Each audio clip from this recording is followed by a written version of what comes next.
Players I love, hate, and a couple sleepers. And this is my co-host, Jeffrey. Jeffrey, say what's up to Bay Nation. Good afternoon, Bay Nation. Jeffrey helps me out with my animations, statistics, and trust me, he's going to be getting a lot more involved soon. Also, apologies on the delay of this video. Florida was dealing with a hurricane, so I was kind of occupied. But you know I had to give you love and hate, so let's get it started. Quarterbacks I love in week 4. CJ Stroud.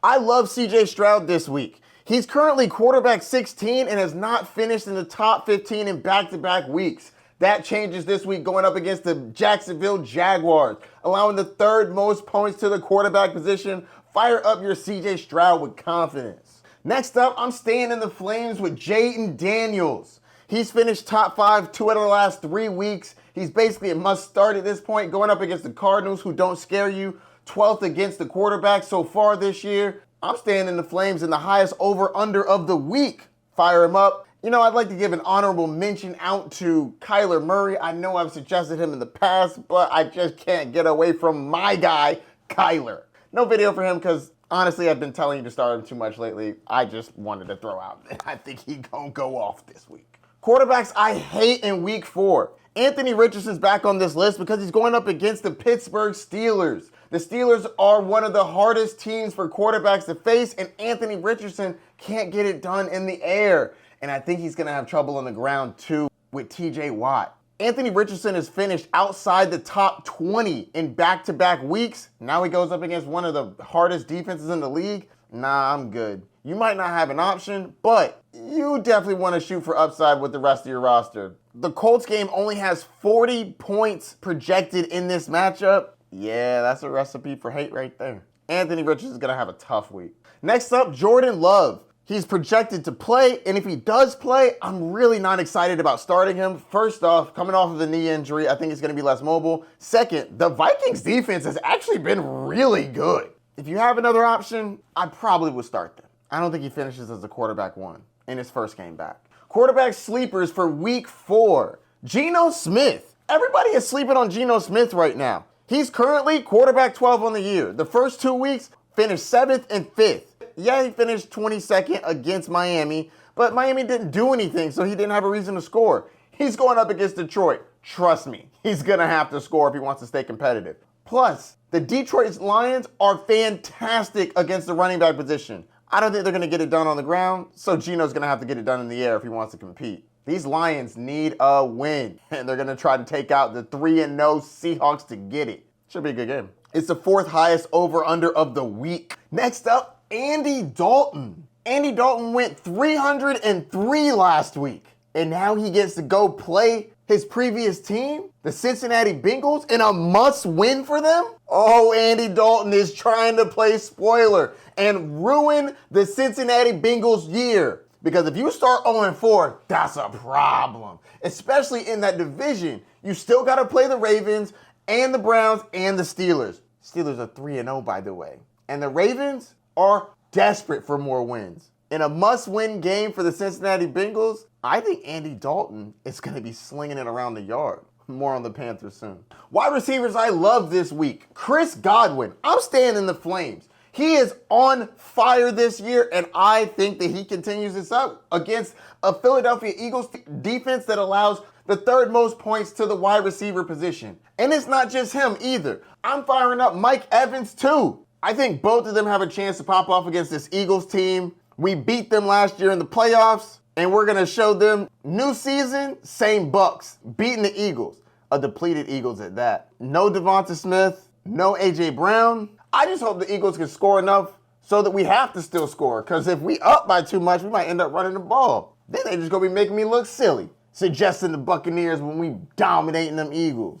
On a serious note, the Eagles are favorites, so they should be up in this game. And if they are up, Baker's going to be slinging it around the yard.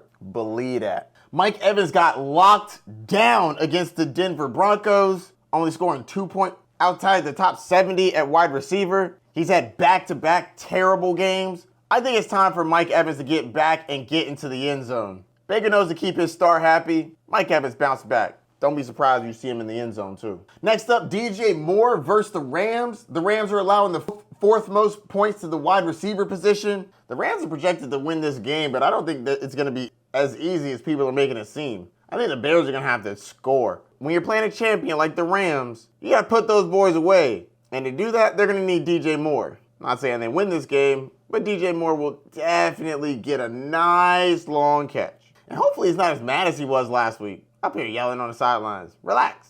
You got a rookie. What do you think was going to happen this year? Next up, Deontay Johnson. I was not expecting him to be on a love list this year, but they start Andy Dalton, and he has his clear number 1. Not to mention that Adam Thielen is now on the injured reserve. They're going to need to use him. Deontay Johnson was outside the top 70 for the first 2 weeks, and then popped up as wide receiver 4. This is what happens when you give a wide receiver that's talented a quarterback that's competent. I think Deontay Johnson has back-to-back good games because Andy Dalton's in a revenge era for the Cincinnati Bengals. If Andy Dalton can make the Bengals 0-4, he's going to sleep well at night. They just got rid of him. Now he's coming back to make him pay. Side note, I'm posting this after I'd already recorded the previous section. Just found out Deontay Johnson was limited in practice on Friday and questionable to play. Obviously, if he's banged up going into the game, I don't think the highs are going to be as high. If he plays, I still think you can play him. If he doesn't,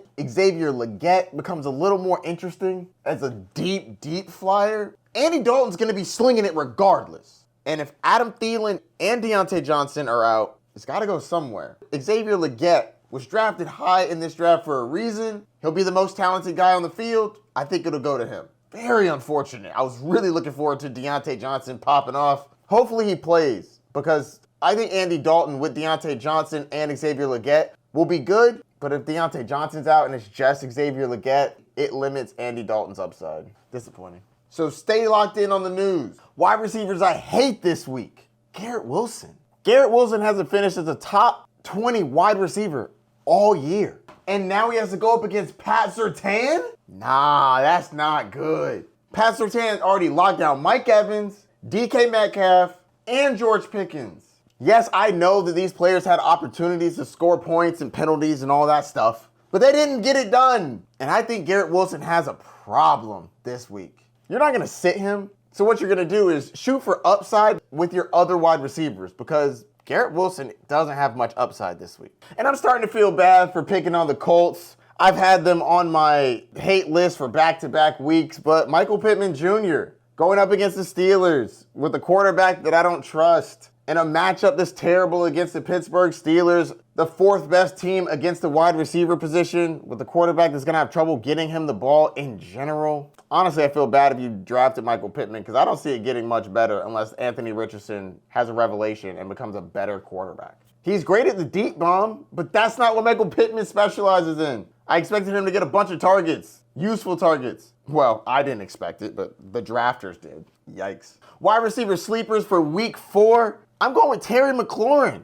I'm staying in the Flames. First 2 weeks were absolutely horrific, but going up against the Cincinnati Bengals, he popped off, showing Jaden Daniels why you just need to throw this man the ball. I love that he's in the highest over-under of the week at 49 points. The Cardinals don't scare you at all. I think he has back-to-back weeks in the top 24. Watch out for your boy. Next up, Jaden Reed. If Jordan Love plays, I'm not playing him if Jordan Love doesn't play. The Vikings defense is too good. But if Jordan Love does play, I think that Jaden Reed will get used in creative ways. And though I'm not a big fan of Love this week, I just think that Reed will get involved and he's worth a flex play. Next up, Khalil Shakir. The kid just keeps getting it done. He's had a touchdown in 2 of the first 3 weeks. Josh Allen seems to look at him as a go-to receiver, playing the Baltimore Ravens, who aren't really great against the receiver right now, in a game where the Buffalo Bills will actually need to score. Unlike how they dominated the Jaguars last week. Jaguars, you should be ashamed of yourselves.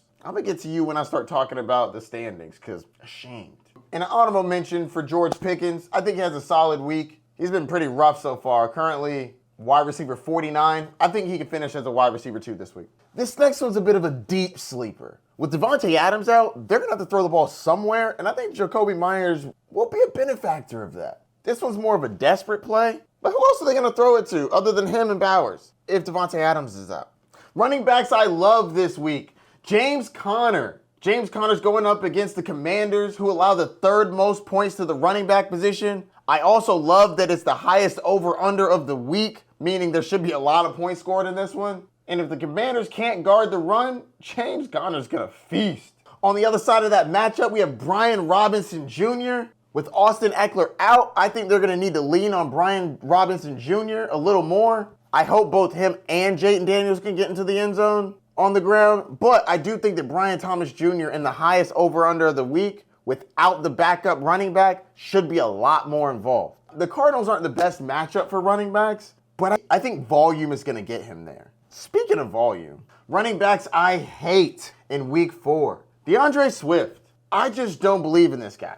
I never really have. Going up against the Rams, who are not the best against running backs, but I just don't think that he's going to get as involved as he needs to be relevant. Plus, I think they're trying to work in some other running backs as well. I just don't see it. You're probably not benching these next players, but they're closer to flex plays than they are to running back ones this week. The Seattle Seahawks backfield. If Kenneth Walker doesn't play, Zach Charbonnet is still probably in your lineup, but I look at him more like a flex. I'm really not excited about it. If Kenneth Walker does play, they're going to be splitting work against the Detroit Lions, who are the best against the running back position. Bad matchup, messy backfield. If Kenneth Walker sits, Zach Charbonnet will still be a flex play, but he's not going to be dominant like how he was in previous weeks. Same thing with this next guy, J.K. Dobbins. J.K. Dobbins has been fantastic this year, but going up against the Chiefs, one of the hardest matchups of the week, with a banged-up quarterback, he's not a must-sit, but he's more of a flex than he is a running back one. I just don't see that much upside. Then you have the Bucs backfield. Bucky Irvin is currently banged up and may or may not play. He says he's going to play, but we know how that goes. Rachaad White has been mid at best. This Eagles defense is good. Fourth best defense against the running back so far this year. Again, you're not sitting Rachaad White, but I think he's more of a running back 2 than he is a running back 1 this week, if that. And of course, the honorary weekly acknowledgement of Javonte Williams is trash, and I'm not starting him. He's going up against the Jets, who are a great defense against the run, and he is, I almost said mid. He's below mid. He's bad. He's been bad. Running back sleepers I like this week, Cam Akers. It looks like there's a chance that Joe Mixon and Dameon Pierce miss this week. If that's the case, Akers is going to get that work. The Jaguars allow the 7th most points against the running back position. He should be a solid flex play. It's also the 5th highest over-under of the week, and the Texans are favored by 6.5 points. That means Vegas thinks they're going to be up, and when you're up, what do? Run the ball. Next up, Zach Moss. Had a great game last week, and I think he comes back with another good one this week. Going up against the Carolina Panthers in a must-win game. The Panthers are the 8th worst defense against the running back position, and this is the 2nd highest over-under of the week. I think a lot of points are going to be scored, and Zach Moss is going to be a benefactor of that. He should be a solid sleeper this week.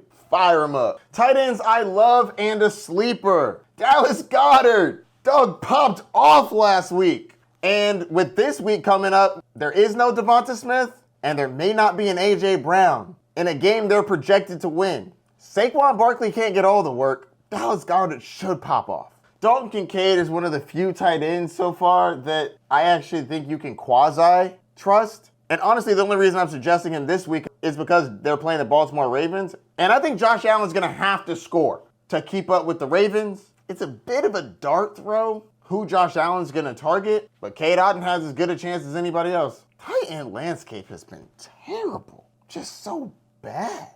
I mean, like, all the top tight ends have just been blah. For a sleeper, I have Cole Kmet going up against the Ravens, allowing the 8th most points to the tight end position. Cole Kmet popped off 11 targets last week with 10 receptions and a touchdown. Going up against the Rams, who don't scare you. If you're desperate for a tight end, I think Kmet can fill in. Honestly, though, tight end's a crapshoot, like it always is. So who do you think I got right, and who do you think I was way off on? Let me know down in the comments. I'll be coming out with Pick'em soon, where I pick every game against the spread. Last week wasn't my best week, but I'm still fuego! Fire!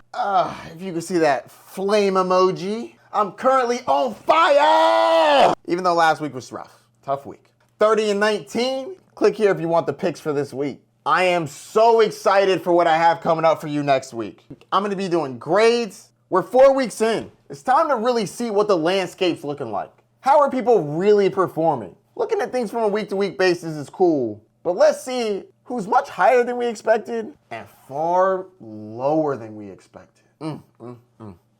Jeffrey, do you have anything to say to the people before we head out of here? As we draw the curtains on today's episode, I bid you a splendid farewell, Bay Nation. Until next time, cheerio. Cheerio, old chap. I'll see you next time. Peace.